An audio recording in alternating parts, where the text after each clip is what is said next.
ఇవాళ నేను అడుగుతా ఉన్నాను, అసలు కేంద్ర హోంశాఖ సహాయ మంత్రిగా నీ బాధ్యతలు ఏంటో నీకు తెలుసా? ఎన్నడైనా పార్లమెంట్లో 4 మాటలు మాట్లాడినావా తెలంగాణ రాష్ట్రం గురించి, నీ శాఖ గురించి?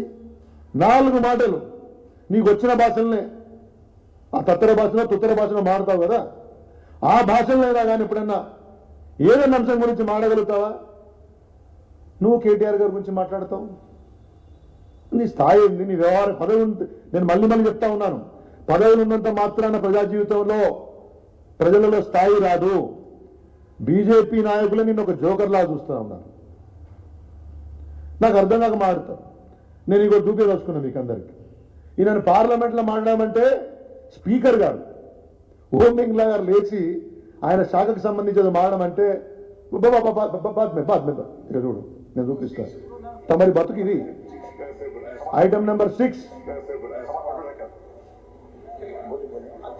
బాబా ఏం చెప్తున్నాడు స్పీకర్ గారు? కాగజ్ ఏదో ఉసుకు కాగితం ఇవ్వండి, సంజాయించండి. తమరి వ్యవహారం ఇది. ఒకరికొకరు చెప్పుకోకుండా సంజాయించుండ్రి. నేను చదువుకొని 4 మాటలు దేశానికి, దేశంలో కేంద్ర మంత్రివర్గంలో అవకాశం రావడం అంటే గొప్ప అవకాశం అండి.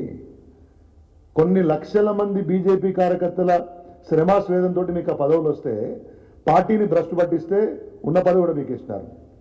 పార్లమెంట్లో మాడే అవకాశం ఎంతమందికి వస్తుంది? మంత్రికి అవకాశం వస్తే తుత్తర భాష మాట్లాడుతుంది. నీ వచ్చి అంతర్జాతీయంగా తెలంగాణ రాష్ట్రానికి పేరు తెచ్చినటువంటి కొన్ని వందల కంపెనీలను, కొన్ని లక్షల కోట్ల పెట్టుబడులు తెలంగాణకు తీసుకొచ్చినటువంటి ఒక నాయకుడి మీద, కేటీఆర్ గారి మీద నువ్వేదో నీచుడని అసలు చెప్పడానికి కూడా నాకు మంచిగా అనిపిస్తలేదు. ఏదో డార్క్ సీక్రెట్లు నేను బయట పెడతా, మరేదో చెప్తా, నీ బొంద పెడతావు. పెట్టు. ఏం పెడతావు? ఏం డార్క్ సీక్రెట్స్ ఉన్నాయి? మాడుకుందామా మరి ఎవరు డార్క్ సీక్రెట్ ఏందో? కరీంనగర్లో పోయి నీ కార్యకర్తలను అడుగుదామా నీ చరిత్ర ఏందో?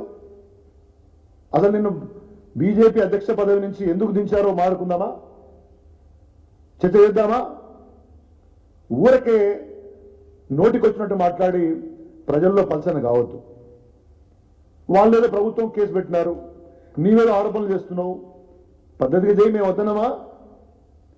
ఇన్వెస్టిగేషన్ నడుస్తుంది కదా, సాక్షులను పిలుస్తున్నారు, నిన్ను పిలిచినారు కదా, జాగ్రత్తగా మాట్లాడి నీ పని చేసుకుని నువ్వు పోనీ. ఇంకేదా నిర్మాణమైనటువంటి విమర్శ ఉంటే చేయి, కానీ నీచులు, దుర్మార్గులు ఎట్లా పడితే అట్లా మాట్లాడడము, దానికి కేటీఆర్ గారు నిన్న చెప్పారు, ఇది పద్ధతైన వ్యవహారం కాదు. నీ దగ్గర ఈ ఫోన్ ట్యాపింగ్ సంబంధించి ఇసుమంతైన ఆధారం ఉంటే బయట పెట్టు, లేకపోతే లీగల్ నోటీస్ పంపిస్తానంటే పంపి బెదిరిస్తున్నా. కొద్దిగా బుద్ధి జ్ఞానం ఉండాలి. బెదిరించడానికి కాదు, ఎవరి హక్కులు వాళ్ళకు ఉంటాయి, ఎవరి గౌరవాన్ని వాళ్ళు కాపాడుకునేటువంటి యొక్క హక్కు ఉంటుంది. ప్రజా జీవితంలో ఒక మాజీ మంత్రికి, ఒక ఎమ్మెల్యేను పట్టుకుని ఒక కేంద్ర మంత్రిగా ఇష్టారీతిన మాట్లాడితే సహించాలన్నా?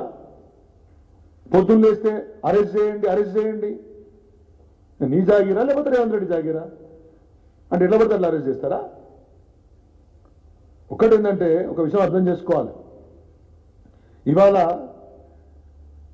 రాష్ట్రంలో బీజేపీని కాంగ్రెస్ పార్టీకి బి టీమ్గా తయారు చేసినారు. నీలాంటి వాళ్ళు చేపట్టి నీవేమో రేవంత్ రెడ్డికి అధికార ప్రతినిధిగా మారినావు. ఇది ప్రజలు అర్థం చేసుకోవట్లేదా? ఏం భాష మాడుతున్నారు మీరు? ఇటువంటి చిల్లర మాటలకు బ్రాండ్ అంబాసిడర్ తయారైతే ప్రజలు సరైన సమయంలో బుద్ధి చెప్తారు. ఈ విషయాన్ని గుర్తుపెట్టుకోవాలి. ఏదో సిబిఐని చెప్పండి మేము అరెస్ట్ చేసేవాళ్ళం, సిబిఐ నీ జేబు సంస్థనా? ఈడీ మీద ఏమన్నా జేబు సంస్థనా? అంటే సిబిఐకి ఇయ్యంగానే ఏం విచారణ లేకుండా అరెస్ట్ చేస్తారా? ఎందుకు అరెస్ట్ చేస్తారంటే నాకు అర్థం కాదు. ఏముందని అరెస్ట్ చేస్తారు నాకు అర్థం కాదు. విచారణ చేస్తున్నావు కదా, కేంద్ర ప్రభుత్వం నీ దగ్గరనే ఉంది కదా. ఇవాళ ఈ ప్రభుత్వం చేస్తున్నటువంటి అక్రమాలు కనబడతలేవా? కమిషన్ల ప్రభుత్వం కనబడతలేదా అంటున్నా. నువ్వు అక్కడ అధికార పక్షంలో ఉన్నా, ఇక్కడ ఉంది ప్రతిపక్షంలా. ఇక్కడ మాట్లాడే సోయి లేదా? ఈ రాష్ట్రం అభివృద్ధి పట్ల సోయి లేదు, ఈ ప్రభుత్వం చేస్తున్నటువంటి యొక్క దుర్మార్గాల పట్ల సోయి లేదు, వాళ్ళ వైఫల్యాల పట్ల సోయి లేదు, ప్రజల సమస్యల పట్ల సోయి లేదు. రోజు బీఆర్ఎస్ పార్టీని కేసీఆర్ నిడితే ఇవాళ ఒక విషయం అర్థం కావాలి. నేను ఇంతకుముందు చూశాను ఆయన మాట్లాడుతూ ఉంటే ఏమని,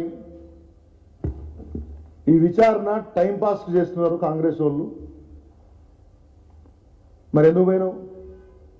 డ్రామాలు ఆడుతున్నా అంటున్నావు, మరి నువ్వు డ్రామా వేషం వేసుకొని పోయినా వాడికి? నేను పోయిందంతా డ్రామాలాగానే కనపడ్డది ప్రజలకు. మరి టైంపాస్ విచారణకు ఎందుకు పోయినావు అంటే మెదడుకు నోటికి కనెక్షన్ లేదు, ఏది పడితే అది మాట్లాడాలి. అలా విలేకరులు అడుగుతూ ఉండేవాళ్ళు నన్ను, మరి కేంద్ర ప్రభుత్వం మీ దగ్గరనే ఉంది కదా సార్ అంటే అదంతా వేరు. మమతా బెనర్జీ అంటే కేసీఆర్ గారిని గుర్తుపట్టలేదట. ఎవడైనా మెడకాయ మీద తలకాయ మీద మాట మాట్లాడండి, ఇది నాకు అర్థం కాదు. బుర్రల కింద కూర్చున్నాడు కేసీఆర్ అంటే మమతా బెనర్జీ గుర్తుపట్టలేదట. నువ్వేంది, నీ దుకాణం ఏంది, నీ కథ ఏంది? అసలు నిన్ను తెలంగాణ రాష్ట్రంలో కేంద్ర మంత్రి ఎవడన్నా గుర్తుపడతారా? పోనీ కేంద్ర మంత్రి అంటే కూడా ఎవడన్నా అరే నేను కేంద్ర మంత్రి అయినా బ్రహ్మాండంగా మాట్లాడతాను అనుకుంటారా? నేను చూసిన తర్వాత మన నోరు ఇప్పుడే కంపెనీ 50 సంవత్సరాల పైగా 5 దశాబ్దాల పైగా రాజకీయ అనుభవం ఉండి కేంద్ర మంత్రిగా పనిచేసి సుదీర్ఘకాలం ఎమ్మెల్యేగా, మంత్రిగా, డిప్యూటీ స్పీకర్గా, తెలంగాణ రాష్ట్ర ఉద్యమ నాయకునిగా, తెలంగాణ రాష్ట్ర సాధకునిగా 10 సంవత్సరాలు ముఖ్యమంత్రిగా ఉండి దేశంలో పేరు సంపాదించిన నాయకుడిని మమతా బెనర్జీ గుర్తుపట్టలేదట, ఇంకేవాళ్ళు పరిచయం చేసినట్ట. కొద్దిగానైనా మాట్లాడేటప్పుడు మనం మాట్లాడితే జనం ఏమనుకుంటారు అంటే ఏమనుకుంటారు అనుకుంటే ఇట్లా మాట్లాడనుకోండి, అది వేరు. ఓ పద్ధతి లేకుండానే కదా మాట్లాడేది మీరు.